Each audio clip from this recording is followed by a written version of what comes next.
Hey everyone, and welcome. I'm Ben, and I'm here with my good friend Alex. We are super excited to be here with you today to help you absolutely crush 2 word processing skills you're going to need for your IC3 Spark exam. Our whole goal here is to make this stuff easy, unforgettable, and hey, maybe even a little fun.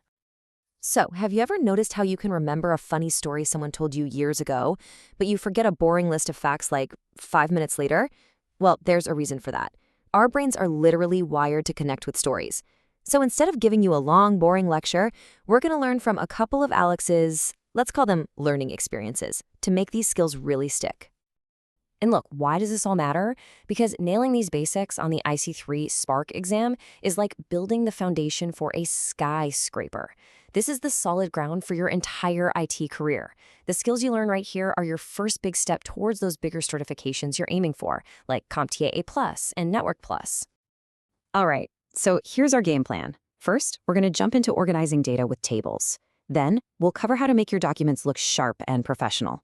And finally, we'll wrap it all up with some quick, essential tips to help you walk into that exam with confidence. Okay, let's get right into it with organizing data. And to show you exactly what happens when your data is just a total mess, I'm going to hand it over to Alex to tell you the legendary story of his potluck party disaster. Oh man, Ben, you're really making me relive this, huh? Okay, so picture this. I was so pumped to have a big party with all my friends. I sent out one single group text that looked pretty much exactly like what you see on the screen. Just one giant blob of words. I figured, they're smart, they'll figure it out. I could not have been more wrong. What happened? We ended up with 5 family-sized bags of chips, 3 different giant salads, and somehow nobody brought any cups. It was total chaos. We were drinking soda straight from the bottle. Sounds messy, but this right here shows how easily that disaster could have been avoided. If Alex had just put everything into a simple cable like this one, it would have been crystal clear. You see the item, you see who's bringing it, you see how much we need. It's organized, it's simple, and it's easy to read. No confusion. So that gets us to the main point. What even is a table? Don't overthink it.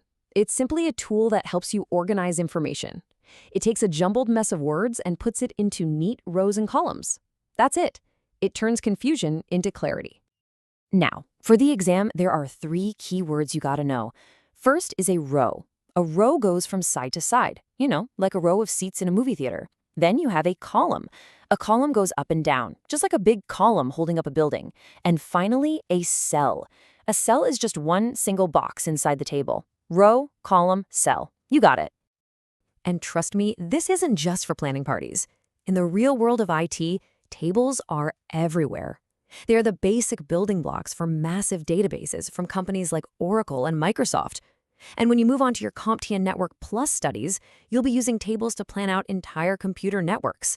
It all starts right here. Okay, so take a mental picture of this. For your exam, you need to have these words locked in your brain. Table, row, column, cell, and insert. Insert is the command you'll use to actually put a new table into your document. All right, you ready for a little practice? Here's a question that looks just like something you'd see on the exam. You need to organize a list of names and phone numbers in a document. What is the best tool to use? Take a second, think about Alex's party. If you picked B, a table, you are absolutely correct. A table is specifically made to organize lists of information into, you guessed it, rows and columns. A paragraph would just be a messy blob of text, a picture doesn't organize words, and a title is just, well, it's a title. Okay, great work. Now let's move on to our second big topic, making documents look professional. And you guessed it, we're bringing Alex back to tell us another one of his greatest hits, the story of his very first resume. Man, you're really airing out all my embarrassing stories today, Ben. All right. So, this was my first ever resume. I was so proud. I thought, hey, all the information is on the page. My work here is done. But it was just this giant solid wall of text. I probably sent it out to 20 different jobs.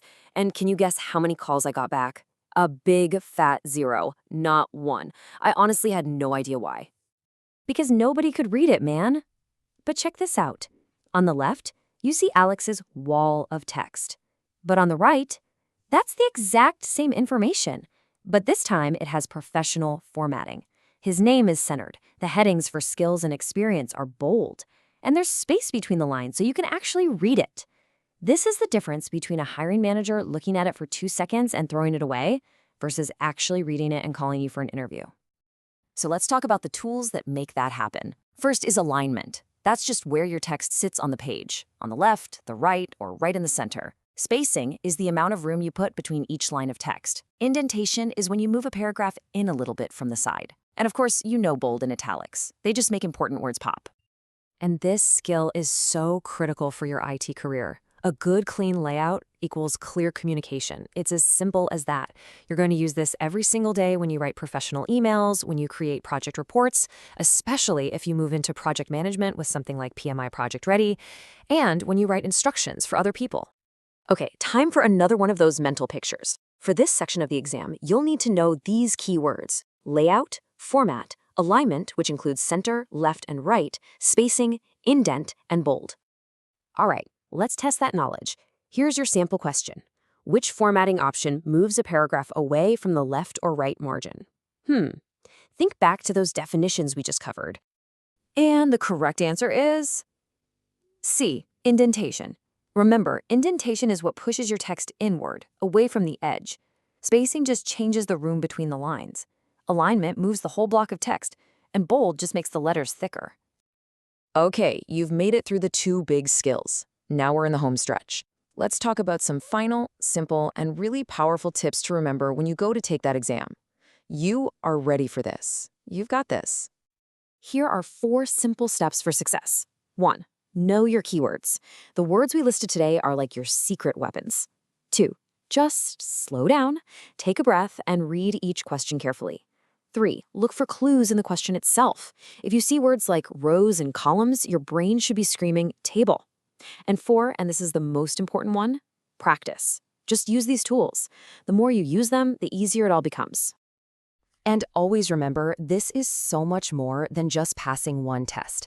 Learning how to organize information and present it clearly, these are skills you will use every single day in your IT career. You are building your foundation right now. So, as we wrap up, I want to leave you with one big question to think about. You're learning the fundamental building blocks of technology and communication. So what are you gonna build with these new skills? Thanks so much for joining us today. We'll see you next time.